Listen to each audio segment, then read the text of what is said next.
دوستان سلام، به کانال پارادوکسیلین خوش اومدید. ویدیوی امروزمون راجع به یه شاعر با روح لطیفه و با کلماتی از همون جنس. شاعری که با گل‌آلود کردن آب مخالفه. میگه آب را گل نکنیم، روی زیبا 2 برابر شده است. چقدر زیبا سروده سهراب سپهری، شاعر عزیز کاشانیمون. بشنویم زندگی سهراب سپهری رو از زبان قلم خودش. اسم این ویدیو سهراب از زبان سپهری. زندگی نامه سهراب سپهری به قلم خودش. سهراب از زبان سپهری. من کاشانیم، اما تو قم متولد شدم. شناسنامه‌ام درست نیست. مادرم میدونه که من تو روز 14 مهر 6 اکتبر به دنیا آمدم. درست سر ساعت 12. مادرم صدای اذان رو میشنیده. تو قم زیاد نموندیم. به گلپایگان خانسار رفتیم. بعد به سرزمین پدری. من کودکی رنگارنگی داشتم. دوران خردسالی من تو محاصره ترس و شیفتگی بود. بین جهش‌های پاک و قصه‌های ترسناک نوسان داشت. با عموها و اجداد پدری توی خونه زندگی می‌کردیم.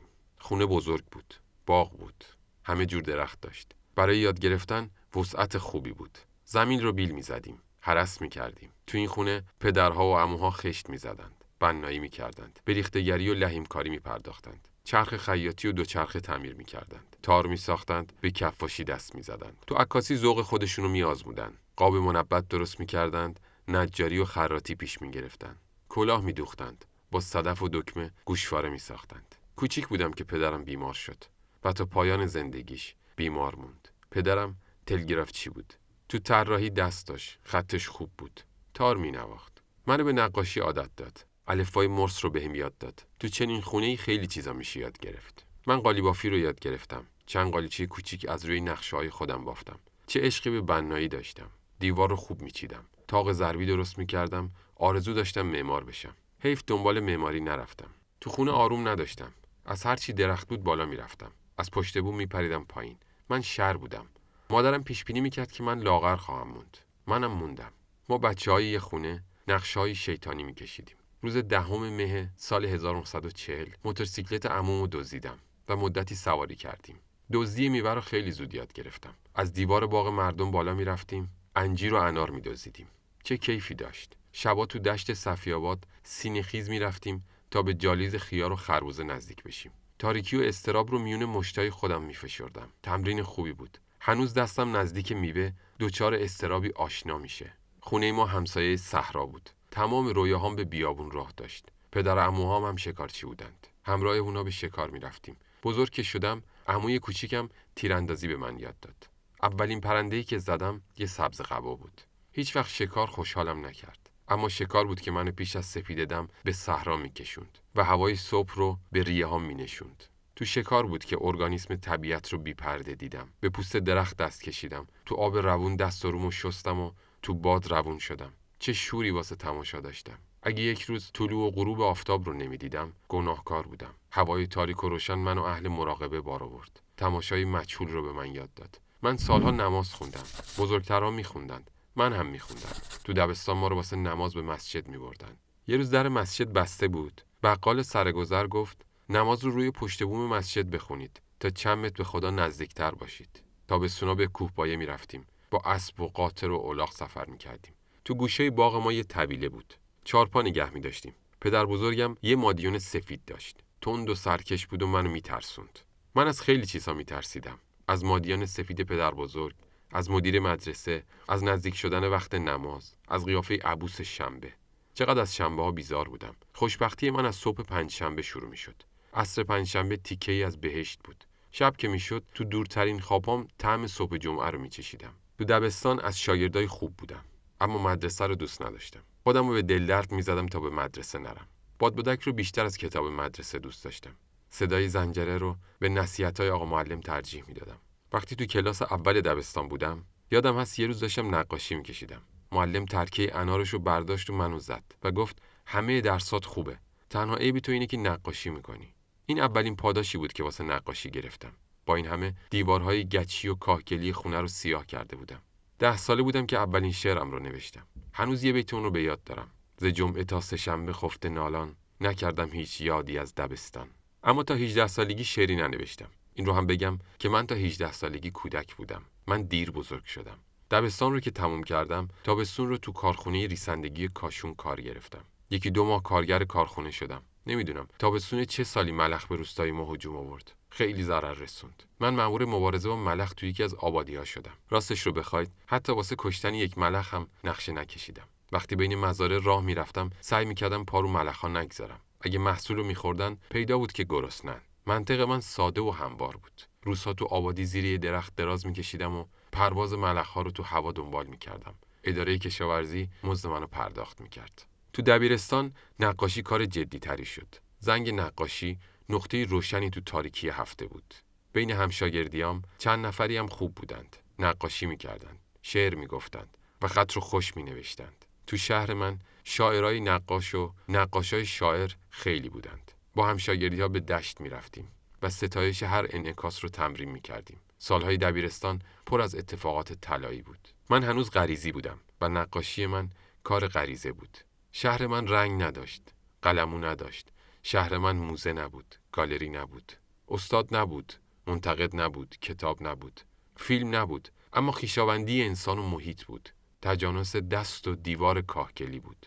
فضا بود، تراوت تجربه بود. میشد پا برهنه راه رفت و زبری زمین رو تجربه کرد. میشد انار دزدید و طرح تازه‌ای ریخت. میشد با خشت دیوار خو گرفت. معماری شهر من آدم رو قبول داشت. دیوار کوچه همراه آدم راه میرفت و خونه همراه آدم شکسته و فرتوت میشد.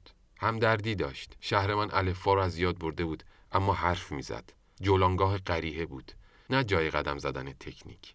تو چنین شهری ما به آگاهی نمی رسیدیم. اهل سنجش نمی شدیم. شکل نمی دادیم.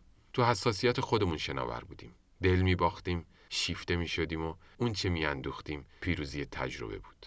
3 سال دبیرستان سر اومدم تهران و رفتم دانشسرای مقدماتی. به شهر بزرگی اومده بودم، اما امکان رشد چندان نبود. تو دانشسرا نان سیاه می‌خوردم.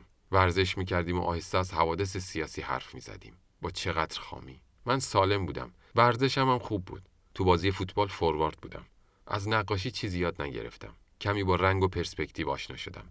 محیط شبانه روزی ما جای جدال بود و درس‌های خشک و انضباط بیرونق. و ما جوان بودیم و خام و آسی. چند نفری دور هم گرد اومده بودیم با نقشه‌های شیطانی. چه آشوبی به پا می‌کردیم. اگه از سهم زغال سنگ ما کم می‌کردن، شبونه قفل انبار رو میشکستیم و میسای تحریر رو از زغال می‌انباشتیم. یا تخته قفسه‌ها رو به آتیش بخاری می‌سپردیم. شبای تعطیل که از شبانه‌روزی در می‌اومدیم، اگه دیر برمیگشتیم و در بسته بود، از روی دیوار می‌اومدیم. دانشسرا تموم شد و من به کاشان برگشتم. دوران دگرگونی آغاز شد. خونه قدیمی از دست رفته بود. اجداد پدری درگذشته بودند. عموها تو خونه‌های جدا زندگی می‌کردند. خانواده من هم تو خیابونی که به ایستگاه راه آهن میرفت روزگار میگذروندند. سال 1945 بود. فراغت تو کف بود. فرصت تحمل به دست اومده بود و زمینه واسه تکونهای دلپذیر فراهم میشد. تو خونه آرامش دلخواه بود. چیزی به تنهایی من تحمیل نمیشد. می نشستم و رنگ می ساییدم. با رنگ‌های روغنی کار می کردم. حضور اشیا به اراده من چیره بود. تفاهم چشم و درخت منو گیج می کرد. تو تماشا تاب شکل دادن نبود. تماشا خاص بود. تماشایی من عاشقانه بود. نقاشی عبادت من بود. من شوریده بودم و شوریدگیم تکنیک نداشت. روی بام کاهگلی می شستم و آمیختگی غروب رو با بام‌های گنبدی شهر تماشا می کردم. به سادگی مجذوب می شدم. و تو این شیفتگی‌ها خشونت خط نبود. برق فلز نبود. درام اندام‌های انسان نبود. نقاشی من فساد میوه را از خودش میروند. ثقل سنگ رو میگرفت. شاخه نقاشی من دستخوش آفت نبود. آدم نقاشی من عطسه نمی‌کرد. راستی چه دیر به ارزش نقصان پی بردم و اعتبار فساد رو دریافتم. زندگی من آروم میگذشت. اتفاقی نمیافتاد. دگرگونی‌های من پنهونی بود و داشت آفتابی میشد. با دوستان قدیم، یاران دبیرستانی به شکار میرفتیم. اونقدر زود از خواب پا میشدیم که سپیده‌دم و تو آبادی‌های دور تجربه میکردیم. ما فرزندان وسعت‌ها بودیم. سطوح بزرگ رو میستودیم. تو نفس فصل روون میشدیم و فروتنی رو از شنزارها میآموختیم. جایی که افقود نمیشد فروتن نبود. زیر آفتاب سوزان میرفتیم. به حرمت خاک از کفش‌های ما جدایی نداشت. اواخر دسامبر سال 1946 بود و من تو اداره فرهنگ کار گرفتم. آشنایی من با جوون شاعری که تو اون اداره کار میکرد رنگ تازه‌ای به زندگیم زد. شعرهای مشفق کاشانی رو خونده بودم. خودش رو ندیده بودم. مشفق دست منو گرفت و منو به راه نوشتن کشوند. الفبای شاعری رو اون به من آموخت. غزل میساختم و او سستی و لغزش کار رو باز میگفت. خطای وزن رو نشون میداد، اشارات و هوای منو داشت. هر شب مینوشتم. انجمن ادبی درست کردیم و شاعران شهر رو گرد آوردیم. غزل بود که میساختیم، اما اون چه میگفتیم شعر نبود. 2 دفتر از این گفته‌ها رو سوزوندم. من فن شاعری رو آموختم، اما هوای شاعرانی که به من میخورد نشعه عجیبی داشت. منو به حضور تجربه‌های گم شده میبرد. خیالاتیم میکرد. با زندگی گیرودار خوشی داشتم و قدم‌های عاشقانه برمی‌داشتم. کمتر کتاب میخوندم، بیشتر نگاه میکردم. میون خطوط تنهایی در جذبه فرو میرفتم. خونه ما به خلوتی خیابون مشرف بود. از ایوون صحرا پیدا بود و برج و باروهای قدیمی. شبها کاروان شتر از کنار خونه ما میگذشت. تو جاده‌ای که به اصفهان میرفت دور میشد و سحرگاه با بار هیمه به شهر باز میگشت. صدای شتر زیر دندون همه خوابهام بود. طعم تجرد میداد، به پریشونی میکشوند، غمگین میکرد و روزگار مستی مقیاس بود و من عاشق بودم. وسایل نقاشی رو به ترک دوچرخه میبستم و روونی دشت میشدم. مینشستم و نبض آفتاب رو کوههای دور میگرفتم. به ستایش عادت میکردم. تعادل رو میآموختم. تابستون 1948 رسید. با خانواده به قمصر رفتیم و هوا خیلی خوش بود. کار من نقاشی بود و کوه پیمایی. اونجا بود که با منوچهر شیبانی برخوردم و این برخورد منو دگرگون کرد. شنبه 10 ژوئیه بود که برادرم تو دفتر خاطرات خودش نوشت: چون به خانه رسیدیم، من و برادرم کارهای خود را کرده به خانه یک نقاش که فقط به اسم او را میشناختیم روان شدیم. پس از پرسیدن بسیار زنگ در خانه ای را به صدا درآوردیم. کلفتی در را باز کرد. اسم ما را پرسید. چیزی نگذشت که خود نقاش آمد و ما را به درون برد. تا غروب آفتاب در خانه او به سر بردیم. صحبت ما فقط از نقاشی بود. اون روز شیبانی تو ایوون خونه چیزهایی گفت. از هنر حرف زد. از هنر حرفها زد. ونگوک رو نشون داد و من تو گیجی دلپذیری بودم. هر چی میشنیدم تازه بود و هر چی میدیدم قرابت داشت. شب که به خونه برگشتیم من آدم دیگه‌ای بودم. طعم یک استحاله رو تا انتهای خواب تو دهان داشتم. فردای اون روز نقاشی من چیز دیگه‌ای شد. نقاشی من خوب نبود. خوبتر هم نشد. تو مسیر دیگه‌ای افتاد. از اون پس شیبانی رو بیشتر روزها می‌دیدم. با هم به دشت می‌رفتیم، نقاشی می‌کردیم، حرف می‌زدیم. شیبانی شعرهاش رو می‌خوند، از نیما می‌گفت. به زبان تازه شعر اشاره می‌کرد و در این گشت و گذارها بود که هنر من دگرگون شد. همون سال به دانشکده هنرهای زیبای تهران رفتم. دوران تحولات هنری محیط ما بود. انجمن خروس جنگی بیداد می‌کرد و نو با کهنه می‌جنگید و میون این شورها و ستیزها کار من ذره ذره شکل می‌گرفت. سهراب سپهری. دوستان به زودی ویدیوی کاملی از زندگی سهراب سپهری، شاعر گرانقدرمون براتون تهیه خواهیم کرد. در اینجا به پایان این ویدیو میرسیم. تا یک ویدیوی دیگه شما رو به خدای بزرگ میسپاریم. وقتتون بخیر و با امید دیدار.